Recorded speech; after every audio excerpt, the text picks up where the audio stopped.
کہ آگے ہمارے آنے والی جنریشنز کے لیے کیا ہے. 50 سال میں کوئی ڈیمز ہی نہیں بنی. یہ پہلی دفعہ ہماری گورنمنٹ نے آگے سوچا فیوچر جنریشنز کا, کیونکہ انہوں نے کبھی بھی آگے نہیں سوچا. یہ جو آج بجلی کا کرائسس آیا ہوا ہے, انہوں نے یہی نہیں سوچا کہ ہم اپنے جو بجلی بنائیں وہ اپنی لوکل ریسورس پانی پہ بنائیں جدھر ہماری ایڈوانٹیج ہے. انہوں نے بجلی وہ کمیشنز کے اوپر باہر سے امپورٹڈ فیول کے اوپر بنا دی. اب پیسہ ہی نہیں ہے امپورٹڈ فیولز یعنی کوئلہ, LNG, جو تیل ہے, ہمارے پاس پیسہ ہی نہیں ہے, فورن ایکسچینج ہی نہیں ہے کہ وہ امپورٹ کرے. تو بجلی گھر بنے ہوئے ہیں, ان کے پیسہ بھی ہم دے رہے ہیں, کیپیسٹی پیمنٹس. بجلی بنائیں یا نہ بنائیں ہم ان کو پیسے دے رہے ہیں, لیکن ہمارے پاس پیسہ ہی نہیں ان کو چلانے کے لیے. لہٰذا لوڈ شیڈنگ کی سارے ریکارڈ ٹوٹ گئے. یہ وہ لوگ ہیں, یہ دونوں پارٹیز. آپ 90s میں دیکھیں, ڈاکٹر عشرت حسین نے کتاب لکھی ہوئی ہے, اس کتاب میں انہوں نے بتایا ہے کہ کیسے ہندوستان پھر بنگلہ دیش 90s کے بعد ہمارے سے دونوں ملک آگے نکل گئے. اور وہ کیوں نکلے؟ وہ اس لیے نکلے کہ وہاں پھر ان کی گورنمنٹس ٹھیک ہو گئی اور ہمارے یہ دو فیملیز آگے ملک کو لوٹنے کے لیے. ان کی دولت کا ان کو خود بھی نہیں پتا کتنا ہے. انہوں نے جتنا پیسہ بنایا, میں گارنٹی کرتا ہوں ان کو پتہ ہی نہیں ان کے باہر کتنے بلینز آف ڈالرز پڑے ہوئے ہیں. لیکن ملک کا حال یہ ہے کہ جس ملک نے تیزی سے ان سے آگے ترقی کر رہا تھا, وہ ملک کا آج یہ حال ہے کہ 4تھے نمبر پہ انہوں نے پہنچا دیا ہے, وہ ملک جو ڈیفالٹ کرنے جا رہے ہیں. میں ایک چیز ضرور آگے اپنی پارٹی کی طرف سے, پہلے تو ہم اپنی تجویز دیں گے. دیکھیں, کبھی بھی اس ملک کے اندر ہمیں کبھی اجازت نہیں دینی چاہیے کوئی اس ملک کی قیادت کرے جس کا سب کچھ پاکستان میں نہ ہو. یہ کیا وجہ ہے کہ آپ پاکستان کے پرائم منسٹر بننا چاہتے ہیں, وزیر بننا چاہتے ہیں, پیسہ آپ نے ملک سے باہر رکھا ہوا ہے. بچے کہتے ہیں ہم پاکستان کے شہری نہیں ہیں, ہم برٹش پاسپورٹ ہولڈر ہیں, اس لیے جواب دہ نہیں ہیں. اربوں روپے کی پراپرٹیز میں یہ رہتے ہیں وہاں. جو یہ حسن, کیونکہ میں تو لندن جانتا ہوں, جو پراپرٹیز میں یہ رہتے ہیں وہ بلینز کے اندر ہے. میں آپ کو گارنٹی کرتا ہوں کہ برطانیہ کا کوئی پرائم منسٹر افورڈ نہیں کر سکتا ان علاقوں میں رہنے میں جدھر یہ اور اس کے بچے رہ رہے ہیں. برطانیہ کا 6 کروڑ آبادی ہے, ہماری 22 کروڑ ہے, اس کی 6 کروڑ, ان کا 50 گنا زیادہ ہمارے سے GDP ہے. ان کی سالانہ آمدنی 50 گنا ہمارے سے زیادہ ہے. ان کا کوئی پرائم منسٹر نہیں رہ سکتا مے فیئر اور ہائیڈ پارک میں جس طرح یہ نواز شریف اور اس کے بچے رہ رہے ہیں. اور ایک نہیں بتا سکتے کہ پیسہ کیسے گیا پاکستان سے باہر. تو کیا وجہ ہے کہ ہمارا ملک, کہ ہمارے ملک کی لیڈرشپ, ایلیٹ ملک سے باہر سارا پیسہ باہر رکھتے ہیں, باہر پراپرٹیز ہیں, باہر آف شور اکاؤنٹس ہیں, اور ملک کی قیادت بھی کرنا چاہتے ہیں. اگر آپ کے پاس آج باہر, آپ ملک کے باہر پیسہ رکھا ہوا ہے تو 3 وجوہات ہیں. ایک کہ چوری کا پیسہ, کرپشن کا پیسہ ہے, آپ کو چھپانا پڑتا ہے, کیونکہ اگر آپ ملک میں رکھیں گے تو وہ نظر آ جائے گا, اس لیے آپ کو ملک سے باہر بھیجنا پڑتا ہے. زیادہ تر ڈیولپنگ ورلڈ کے اندر ایلیٹس اس طرح پیسہ باہر بھیجتی ہے, کیونکہ وہ اربوں میں جب پیسہ بناتی ہیں تو وہ تو بستر کے نیچے نہیں چھپ سکتا. وہ کبھی کبھی کوئی, وہ جس طرح کوئی سندھی پولیٹیشین تھا, اس کے گھر کے اندر ہی سونا پتہ نہیں کتنا ملا, عموماً وہ باہر بھیج دیتے پیسہ. یا پھر آپ ٹیکس بچانا چاہتے ہیں, اس لیے آپ پیسہ باہر بھیج دیتے ہیں, یہ بھی بڑے بزنسز بھیجتی ہیں. لیکن تیسرا ایک کیٹیگری ہے جو ایک سمجھتی ہے کہ پاکستان چلے گا ہی نہیں آگے, یعنی پاکستان کسی ٹائم پہ بینکرپٹ ہو سکتا ہے. جو لوگ قیادت میں آ کے بلیو ہی نہیں کرتے پاکستان میں, کیونکہ اس لیے وہ انشورنس پالیسی میں پیسہ باہر بھیج دیتے, تو ان کو کیا حق ہے اس ملک کی قیادت کرنے کا؟ اس ملک کی قیادت اس کو کرنی چاہیے ان لوگوں کو جن کا سب کچھ پاکستان میں ہو, اسٹیٹ پاکستان میں ہو, جینا مرنا پاکستان میں ہو. اور یہ آپ سے نہیں ہے, یہ ہماری بڑی بدقسمتی ہے کہ ہم نے اپنی آنکھوں کے سامنے دیکھا کہ یہاں کی لیڈرشپ کھلے عام لنڈن کے اندر پراپرٹیز لینی شروع کر دی. اور یہ نہیں, وزیروں کی بھی پراپرٹیز ہیں باہر, پھر بزنسز بھی پراپرٹیز باہر لے جاتے ہیں, ہمارے بڑے بڑے ایکسپورٹرز وہ بھی پھر باہر پراپرٹیز لے جاتے ہیں. اور یہ آج سب سے بڑا کرائسس ہے, ڈالر کا کرائسس آیا ہوا ہے. تو دوسروں کو کہہ رہے ہیں کہ پاکستان میں پیسہ لے کے آؤ. سب سے بڑا ایسٹ پاکستان کا اوورسیز پاکستانی ہے. ان کو ہم کہہ رہے ہیں پاکستان پیسہ لے کے آؤ, اپنا پیسہ باہر لے کے جا رہے ہیں. اس وقت پاکستان کس کے اوپر چل رہا ہے؟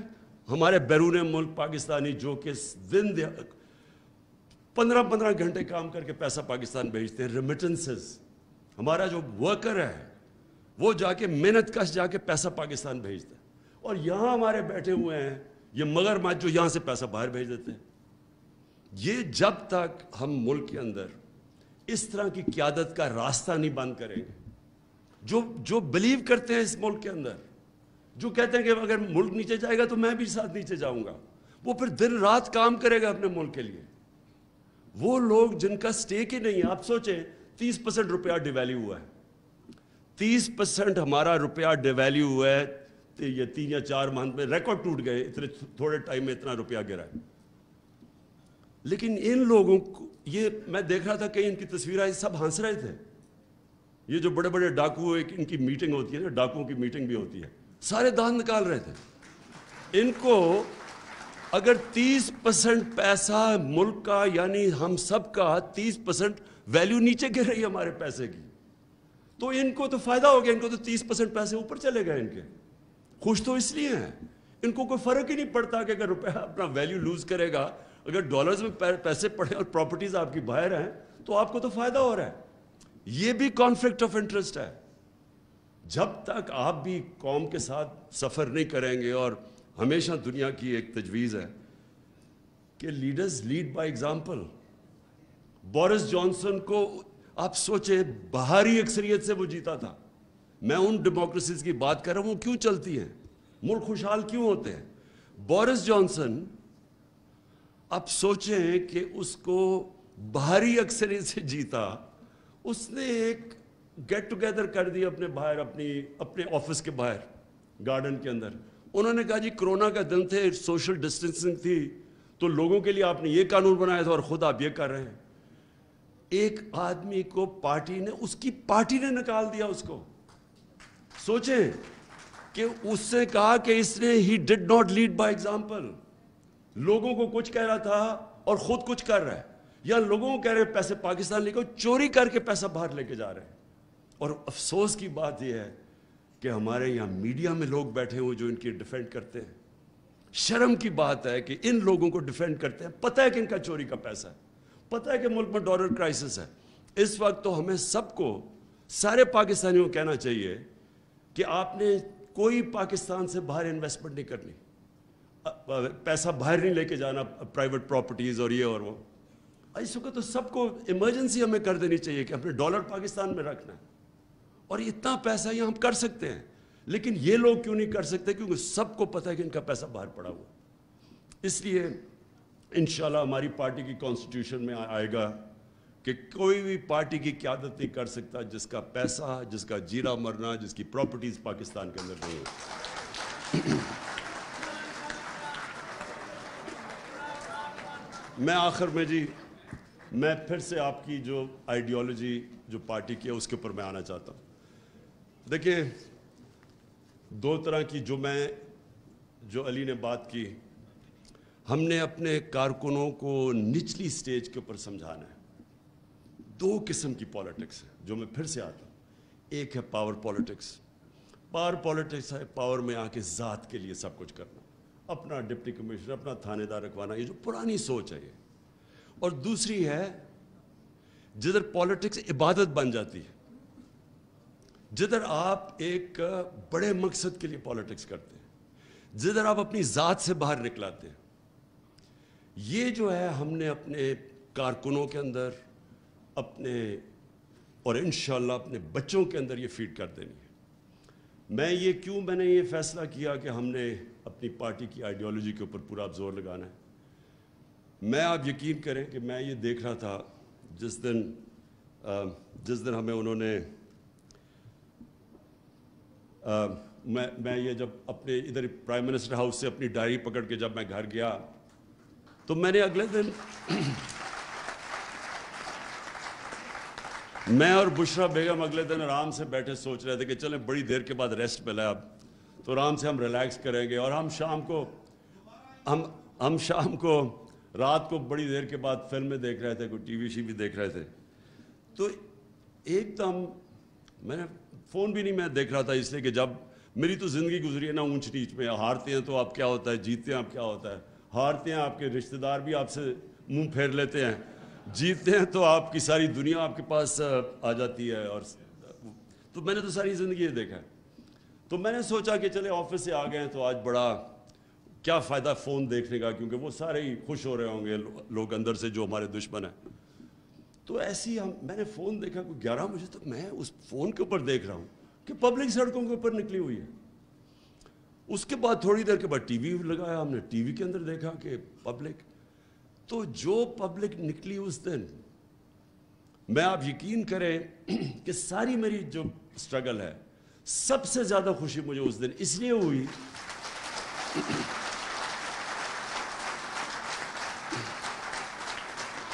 کہ اس لیے کہ دیکھیں کامیابی کیا ہوتی ہے. میرے لیے کامیابی کیا ہے؟ میرے لیے کامیابی پرائم منسٹر ہاؤس. میں یہ شاہ محمود کو کہتا ہوں کہ میں زندگی میں کبھی اتنی مشکل نہیں گزاری جو 3.5 سال میں نے گزاری تھی. یعنی اتنا مشکل تھا وہ, کیونکہ ہر روز کوئی نیا مسئلہ آ جاتا تھا اور کوئی چھٹیاں نہیں تھی. 5 دن گھر سے باہر رات کو کھانے بھی کھائے 3.5 سال میں, کئی چھٹیاں, ہالیڈیز کچھ نہیں. لیکن یہ جو مجھے خوشی ملی کہ جب آپ دیکھتے ہیں کہ آپ کی قوم کے اندر شعور آ گیا ہے, جب ایک ہجوم قوم بن گئی ہے, یہ مجھے خوشی ملی کہ دیکھیں پاکستان کو پتہ ہی نہیں کہ پاکستان کتنا طاقتور اللہ نے بنایا. ہمیں اپنی طاقت کا ہی نہیں پتا. ہم وہ لوگ ہیں جن کو سمجھ ہی نہیں ہے کہ یہ کتنی بڑی نعمت ہے یہ ملک. ہم وہ ہیں جن کے اندر کوئی کبھی سمجھ نہیں آئی نظریہ پاکستان کیا تھا. پاکستان کا مطلب کیا, لا الہ الا اللہ, اور لا الہ الا اللہ کا راستہ وہ ہے اور ہم اس راستے پہ نکلے ہوئے ہیں. جو قوم کیسے بننی تھی, تیرا میرا رشتہ کیا, لا الہ الا اللہ. کیونکہ وہ کیا تھا کہ وہ قوم کو اکٹھا, جب آپ کا نظریہ ہوگا تو آپ نیشن بنیں گے نا. نظریہ تو وہ ہے, سمپل نظریہ ہے ہمارا. اسی کے اوپر مدینہ کی ریاست میں نبی صلی اللہ علیہ وسلم نے سب کو اکٹھا کیا تھا, سب انسانوں کو اکٹھا کیا تھا. مساق مدینہ میں, اس میں وہاں کرسچنز بھی تھے, اس میں یہودی بھی تھے, ان سب کو انہوں نے کمیونٹی میں بنا دیا تھا, انسانوں کو اکٹھا کیا تھا. اس لیے ان کو رحمت العالمین کہتے ہیں, سب انسانوں کے لیے رحمت بن کے. ہم نے کبھی اس کے اوپر کوئی تبصرہ کیا, نہ سوچا کہ یہ کیوں بنا تھا ملک, کیوں ہندوستان کے مسلمانوں نے پاکستان کو ووٹ دی تھی, کیونکہ وہ ایک بڑا پاکستان کا, اس کے اوپر آئے نہیں. اور آہستہ آہستہ ہم ادھر نکل گئے جدھر یہ جو آج ہمارے حالات ہیں. اس سے ہم نکلیں گے یہ نظریے کی وجہ سے, جب پاکستانی یہ ریلائز کر لیں گے کہ ہم ایک بڑے مقصد کے لیے بنے تھے اور ہم ایک قوم ہیں. تو قوموں کے لیے یہ قرضہ اتارنا کوئی مشکل کام نہیں ہے. آپ کے اس وقت 1 کروڑ باہر پاکستانی ہیں, 1 کروڑ ہم باہر پاکستانی. جس دن ہم نے ان کو موبلائز کر لیا, یہ قرضہ آسانی سے آپ کا اتر جائے گا. کیونکہ میں تو جانتا ہوں پاکستانیوں کو, میرا سب سے زیادہ کنیکشن ہے. وہ لوگ ہیں جو کہ ہمیں شارٹ ٹرم کے اندر یہ جو ڈالر ڈیفیسٹ ہے ہمارا وہ اتار دیں گے, لیکن وہ تب جب ان کو پرائیڈ ہوگی اپنے ملک سے. اس وقت ان کو ملک نہیں نظر آتا. یہ جب اوپر چور سارے اکٹھے دیکھتے ہیں, روگز گیلری کو اکٹھا دیکھتے ہیں آپ, تو قوم نہیں لگتی, لوگ ڈر جاتے ہیں. ریمیٹنسز گر رہی ہیں ہماری, کیونکہ ان کو کانفیڈنس چلا گیا. روشن ڈیجیٹل پاکستان میں جو گرو کر رہا تھا وہ نیچے چلا گیا. بیرون ملک پاکستان میں کانفیڈنس نہیں ہے اس وقت. یہ جب کانفیڈنس آ گیا, آپ یقین کریں کہ یہ ہم سارے کرائسس سے نکل جائیں گے. اس لیے انشاءاللہ ہم نے اپنی آئیڈیالوجی لوگوں کو بتانی ہے. میں نے جب یہ کیمرے جاتے ہیں, جب ہم کال دیتے ہیں, یہ کبھی بھی نہیں ہوا پاکستان میں, کال دیتے ہیں پبلک سڑکوں پہ آ جاتی ہے. وہ جب یہ الیکشن کا سپریم کورٹ میں رزلٹ آیا تو ہم 9:30 بجے تھے رات کے. میں نے سوچا اب چلو کل انوائٹ کرتے ہیں لوگوں کو ہم سیلیبریشن کے لیے. وہ میں جب تک گھر پہنچا ہوں تو میں دیکھا وہ ساری پبلک خود ہی سڑکوں کے اوپر آ گئی. تو یہ ملک